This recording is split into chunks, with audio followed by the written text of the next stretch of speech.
24 ತಾರೀಕು ನಮ್ಮದು ಗೋಶಾಲೆಗೆ 2 ವರ್ಷ ತುಂಬ್ತಾ ಇದೆ. ಈ 2 ವರ್ಷದ ಅನುಭವದ ಪ್ರಕಾರ ಗೋವುಗಳನ್ನ ಸಾಕಲಿಕ್ಕೆ ನಮಗಾಗುವ ಹೊರೆಯನ್ನು ನಾವು ನಿವಾರಿಸಿಕೊಳ್ಬೇಕು. ಇದಕ್ಕಾಗಿ ಸಮಾಜದಲ್ಲಿ ನಮ್ಮೊಟ್ಟಿಗೆ ಸ್ಪಂದಿಸುವನ್ನ ತಲುಪಿಸಬೇಕು ಅನ್ನೋ ರೀತಿಯಲ್ಲಿ ನಾವು ಯೋಚನೆ ಮಾಡಿದಾಗ ನಮಗೆ ಹೊಡೆದ ಒಂದು ಕಲ್ಪನೆ, ನಮ್ಮ ಭಕ್ತಿಯ ಕಾಣಿಕೆ ನಮ್ಮನ್ನು ಸಲುವ ಗೋಮಾತೆಗೆ ಎನ್ನುವಂಥ ಒಂದು ವಿಚಾರ. ಇದರಡಿಯಲ್ಲಿ ನಾವು ಸಮಾಜದಲ್ಲಿ ಜನರನ್ನು ಕೇಳ್ಕೊಳ್ಳೋದಿಷ್ಟೇ, ಹುಟ್ಟಿ ತಾಯಿಯ ಹಾಲು ಬಿಟ್ಟ ತಕ್ಷಣ ನಾವು ಪ್ರತಿಯೊಬ್ಬರು ಗೋಮಾತೆಯ ಹಾಲನ್ನು ಸ್ವೀಕರಿಸ್ತಾ ಇದುವರೆಗೆ ಬೆಳೆದು ಬಂದವರು. ನಮ್ಮ ಚಹಾ ಕಾಫಿ ಇರ್ಬೋದು, ರಾತ್ರಿ ಮಲಗುವ ಹಾಲು ಕುಡಲಿಕ್ಕಿರ್ಬೋದು, ಸ್ವೀಟ್ಸ್ ಇತ್ಯಾದಿಯನ್ನು ಬಿಡಲಿರ್ಬೋದು, ಎಲ್ಲದಕ್ಕೂ ಹಾಲೇ ಪ್ರಮುಖ.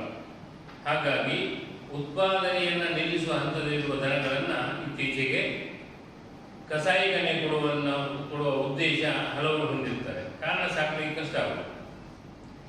ನಮ್ಮಂಥ ಗೋಶಾಲೆಗಳು ಸಾಕಲಿಕ್ಕೂ ನಾವು ತೊಡಗಿದಾಗ ಅವು ನಮ್ಮೊಟ್ಟಿಗೆ ಬರುವಾಗ ಅವರಿಗೂ ಕಷ್ಟ ಆಗುತ್ತೆ, ನಮಗೂ ಕಷ್ಟ ಆಗ್ತದೆ. ಈ ನಿಟ್ಟಿನಲ್ಲಿ ಹಣವನ್ನು ಹೊಂದಿಸುವುದು ಹೇಗೆ ಅಂತ ತಿಳ್ಕೊಂಡಾಗ ನಮಗೆ ಹಿರಿಯವರು ಹಾಗೂ ನಮ್ಮ ಸಮಾನ ಮನಸ್ಸು ಕೊಟ್ಟ ಒಂದು ಸಲಹೆ ಹೀಗಿದೆ.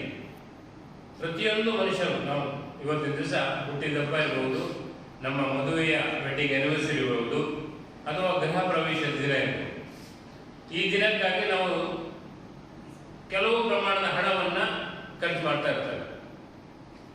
ಹಾಗಾಗಿ ನಾವು ಗೋಶಾಲೆ ನಡೆಸೋದು ಅಂತಹ ವ್ಯಕ್ತಿಗಳಲ್ಲಿ ಅದರಲ್ಲಿ 1% ಅಂದರೆ 1,000 ರೂಪಾಯಿಯನ್ನು ನಮ್ಮ ಗೋಶಾಲೆಗೆ ನೀವು ಕೊಟ್ಟಲ್ಲಿ ನಿಮ್ಮ ಹೆಸರಿನಲ್ಲಿ ಗೋಮಾತೆಗೆ ಗ್ರಾಸ ಕೊಡುವುದಲ್ಲದೆ,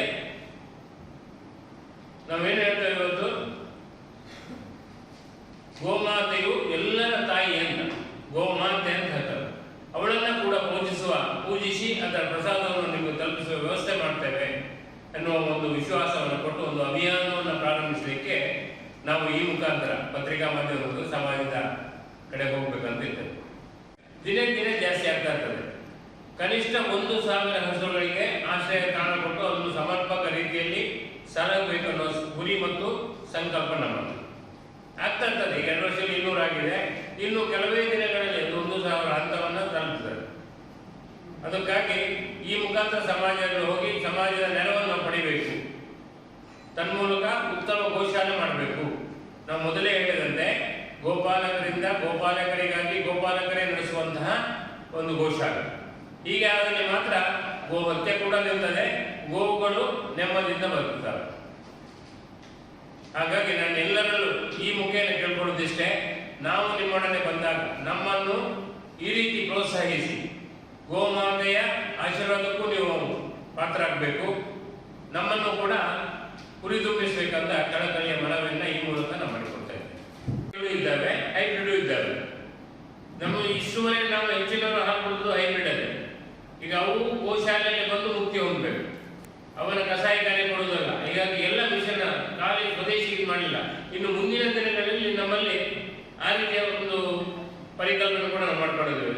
ಸ್ವದೇಶಿಗೆ ಬೇರೆ, ಹಾಗೆ ಹೈಬ್ರಿಡ್ ತಳಿಗಳಿಗೆ ಬೇರೆ ಒಂದು ಆಶ್ರಯ ಕೊಡಬೇಕು ಅಂತ ಕೂಡ ನಾವು ಗುರಿ ಹೊಂದಿದ್ದೇವೆ. ಈಗಾಗಲೇ ನಮ್ಮದು 8.5 ಎಕರೆ ಜಮೀನು ಅದಕ್ಕೋಸ್ಕರ ಮೀಸಲಿಟ್ಟಿದ್ದೇವೆ. ಇನ್ನು ಮುಂದಿನ ದಿನಗಳಲ್ಲಿ ನಮ್ಮ ಆಜುಬಾಜು ಅಂತ ಪಕ್ಕದವರು ಕೂಡ ನಾವು ಸ್ವಲ್ಪ ಜಮೀನು ಕೊಡ್ತೇವೆ ಅನ್ನೋ ಹಂತಕ್ಕೂ ಬರ್ತಾ ಇದ್ದಾರೆ. ಆ ಸಂದರ್ಭದಲ್ಲಿ ಇದನ್ನು ನಾವು ವಿಭಾಗೀಯ ಗೋಶಾಲೆ ಮಾಡಬೇಕು ಅಂತ ಇದೆ.